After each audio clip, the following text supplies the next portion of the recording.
Bonjour Diane Ferland, merci de nous accueillir, nous du Val-Ouest, dans ta magnifique boutique. Donc, moi, ça fait presque 30 ans que je travaille le verre. J'ai une formation de 3 ans à temps plein en technique du verre. Et au cours du temps, j'ai développé beaucoup de techniques. J'en savais, mais je les ai améliorées. Et j'ai toujours aimé faire des expériences. Alors, pendant que j'ai un four, s'il y a une petite place dans le four, ben là, tant qu'à y être, on va essayer des trucs.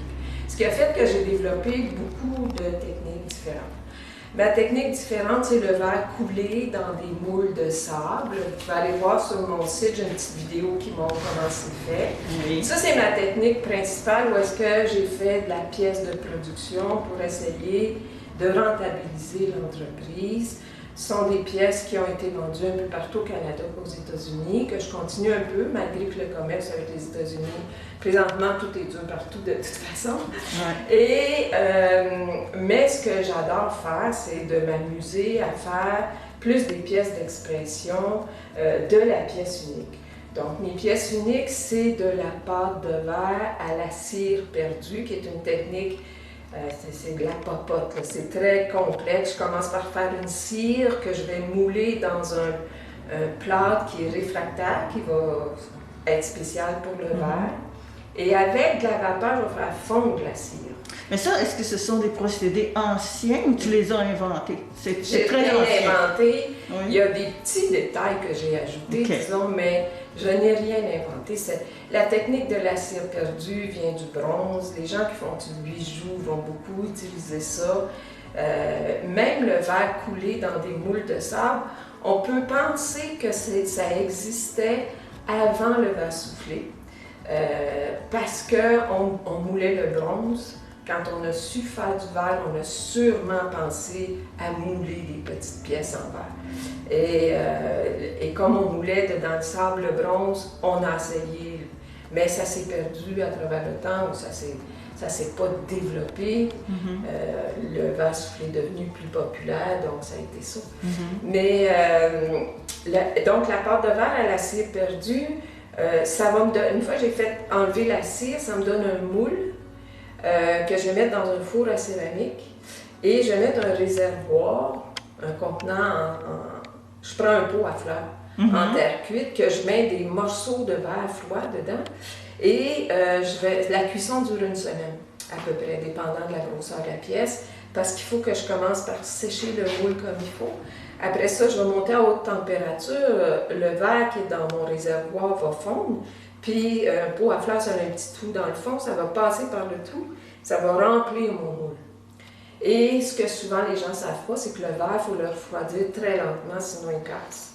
Donc, épais comme ça, c'est 4 jours on appelle ça la recuisson, descendre, faire des paliers, descendre, faire des paliers, pour tempériser le verre. Et là, après ça, quand il est en température de la pièce, je sors la pièce du four, je casse le moule doucement pour ne pas briser la pièce et il reste toutes les étapes de finition. Et c'est 20 à 30% de perte. Là, il y a eu des défauts, le moule a cassé, il y a des morceaux de plâtre qui ont tombé dedans, il peut arriver toutes sortes de choses. Ou le verre s'est pas rendu à la bonne place. Et des fois, ça nous fait des accidents qu'on n'avait pas prévus, mais qui sont intéressants. Donc ça, c'est au niveau plus de ma pièce unique. Et j'ai une technique qui est thermoformage. Ça aussi, je l'ai beaucoup utilisé pour faire des pièces de production. Je fais des bols avec des pommes. Donc, c'est un morceau de vitre qui est taillé. Je vais faire le dessin dessus. Et après, je vais mettre sur un moule que je vais mettre dans le four. Et après ça, quand ça va sortir du four, le verre va avoir ramolli et pris la forme et cuit la couleur. Comme ça? Alors, ça, c'est une autre chose. Ça, en fait, au lieu de dessiner, ça, c'est mes techniques de fougère. J'appelais ça fossiliser. En fait, je vais prendre, exemple pour les fougères, je vais faire sécher une plante. Je vais mettre un produit magique dessus, dont je garde le secret. Oui, et je prends un morceau de vitre, encore là, que je vais mettre par-dessus. Donc, j'ai dans mon four ma tablette, ma plante, ma vitre, et je fais une cuisson. Et en cuisant, la plante brûle, Oui. elle laisse toute son empreinte sur le verre à la manière d'un fossile qui a disparu avec le temps et qui a laissé sa trace sur un autre matériau.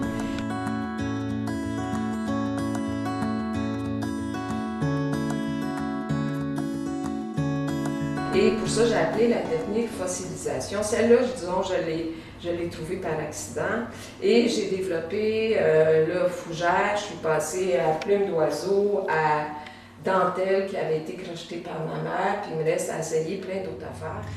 Bien, je peux que te remercier, Diane, de cette communication, de ce que tu ressens de l'art. Ça se voit partout ici. C'est vraiment magnifique. Merci. Merci.